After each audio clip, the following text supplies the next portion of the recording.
Salve, salve, gremistada de todo o Brasil, de todo mundo, tudo certo com vocês?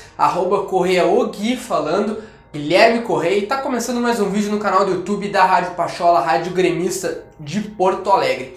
Nosso primeiro assunto desse vídeo hoje é sobre o Gaston Ramírez. Segundo uma informação aí do jornalista, ex-jornalista da Rádio Grenal, Diogo Rossi, o Grêmio teria recebido uma resposta da Sampdoria no dia de ontem em relação aos valores que envolvem o Gaston Ramírez. Eu já tinha trazido para vocês que entre Grêmio e o jogador já estaria tudo acertado, parte salarial e também a parte de tempo de contrato. Esse jogador viria por um contrato de 3 temporadas e estava faltando o acerto entre a Sampdoria e o Grêmio.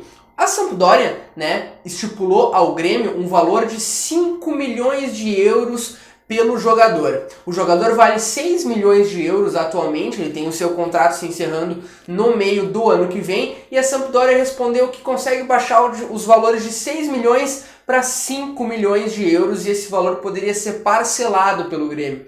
Mas esse valor ainda ele é considerado alto. Mesmo sendo 5 milhões de euros parcelados, ele ainda é um grande investimento para o Grêmio. Além dessa situação de 5 milhões de euros parcelados, a Sampdoria também deu uma segunda opção de negociação para o Grêmio, que era o Grêmio ceder um jogador da base, e esses jogadores não foram ditos quais são, ceder um jogador da base e também completar o valor da negociação em dinheiro. Estas seriam as duas respostas que a Sampdoria deu para o Grêmio em relação ao Gaston Ramírez, jogador uruguaio. Vocês sabem toda a história já do Gaston, a gente vem trocando bastante ideia em relação a ele há alguns dias, e essa foi a resposta do Sampdoria. Vamos ver agora como o Grêmio vai trabalhar com essas informações, qual vai ser a resposta do Grêmio, se o Grêmio se retira do negócio.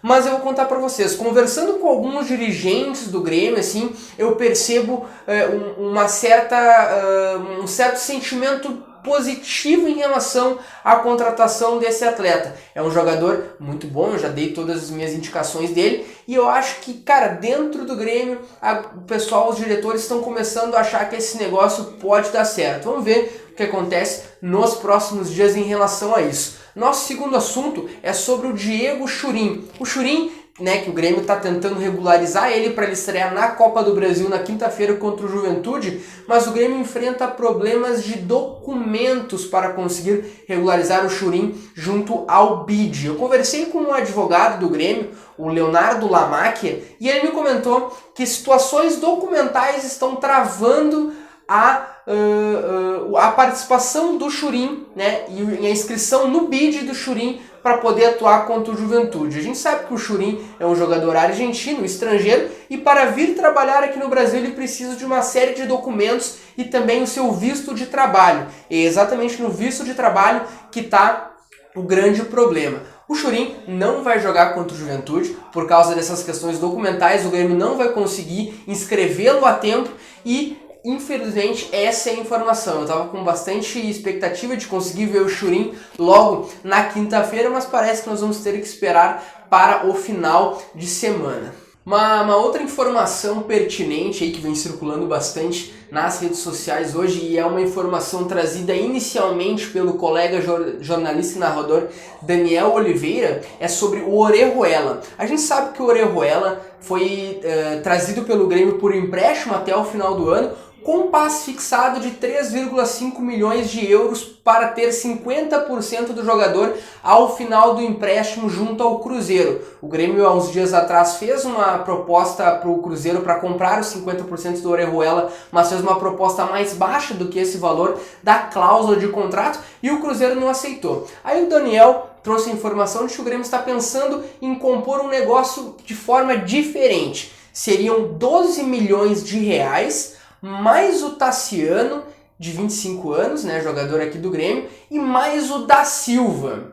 Nessa composição de negócio, o Grêmio está tentando trazer o Orejuela e comprar os direitos econômicos do Orejuela para não pagar os 23 milhões de euros, 23 milhões de reais, que é os 3,5 milhões de euros que o Cruzeiro tem acertado com o Grêmio para a compra desse jogador ao final do empréstimo. Então, ao invés de pagar os 23 milhões de reais, o Grêmio está pensando em pagar, em oferecer para o Cruzeiro 12 milhões de reais, mais o Tassiano e mais o da Silva. Me parece um bom negócio. Principalmente porque o Tassiano não está dando mais certo aqui no Grêmio. A torcida vem pegando muito no pé desse jogador e de forma correta, porque ele não está correspondendo. E o da Silva também. O da Silva eu não consigo ver ele melhorando, digamos assim. Ele foi emprestado ao Caxias recentemente. Não conseguiu se destacar lá no Caxias. As informações de treino também dão conta de que ele não se destaca muito além dos outros jogadores. Claro que a gente não vê esse jogador no time titular, muito por consequência também porque ele não deve se destacar muito nos treinos, e é essa informação que eu tenho. Então, se de fato for se concretizar essa situação do Grêmio oferecer e ofertar ao Cruzeiro 12 milhões de reais, mais o Tassiano, mais o da Silva, para comprar os 50% dos direitos econômicos do Orejuela, eu acho um baita negócio. Melhor do que pagar os 23 milhões de reais, que é a cláusula do contrato para o Grêmio comprar esse jogador no final do empréstimo. Um último assunto aqui para passar para vocês, Grêmio Estado, é sobre o time que vai encarar o Juventude. Vamos tentar dar uma projetada nesse time. O Grêmio possivelmente vai entrar com o Vanderlei no gol, obviamente, Vitor Ferraz na lateral direita, a dupla de zaga sendo formada por Jeromel e Kahneman, e na lateral esquerda o Diogo Barbosa. Dupla de volantes sendo formada por Lucas Silva e Michael, porque o Matheus Henrique foi testado positivo, então por enquanto está fora das partidas, né? À frente dessa dupla de volantes eu colocaria o Isaac à frente dessa dupla de volantes. Eu acho que o Isaac é o principal cotado para começar nessa posição. E aí na parte ofensiva pelo lado direito, que é a posição do Alisson. O Alisson está machucado, o Robinho não pode atuar porque ele já atuou a Copa do Brasil pelo Cruzeiro, e o Luiz Fernando também não pode atuar a Copa do Brasil porque já atuou pelo Botafogo. E aí o principal cotado para atuar naquela função do Alisson é o Ferreirinha. Enfim, possivelmente o Ferreirinha entre uma partida de titular. Eu que boto muita fé nesse jogador. Ele tem... Cara, o Ferreirinha é muito bom. Eu gosto muito desse jogador. Ele é rápido, ele dribla, ele finaliza. É uma boa possibilidade e uma boa oportunidade pra gente ver o Ferreirinha jogando de titular agora já na quinta-feira. O Ferreirinha então na direita. Do outro lado, no setor ofensivo pelo lado esquerdo, nós teremos o PP, certo? Normal, o PP é titular absoluto da posição. E na centroavança, o nosso artilheiro Diego Souza. Feito, Grêmio Estado. Então essas foram as informações que eu queria passar para vocês no vídeo de hoje. Se tu curtiu esse conteúdo, dá o teu like, clica no sininho para receber as notificações de vídeo, comenta aqui embaixo o que tu achou sobre as informações que eu trouxe para vocês. Se tu ainda não é inscrito no canal da Rádio Pachola, te inscreve porque somos uma rádio gremista e produzimos muito conteúdo de Grêmio. Não esquecendo que nós temos o nosso programa diário aqui na Pachola, que é o Papo Pachola. O Papo Pachola vai ao ar de segunda a sexta, a partir das 8 horas da noite, aqui no nosso canal do YouTube. É um programa dedicado exclusivamente aos assuntos do Grêmio. Espero tua participação hoje à noite no Papo Pachola. Tamo junto, é o Grêmio, não adianta. Valeu!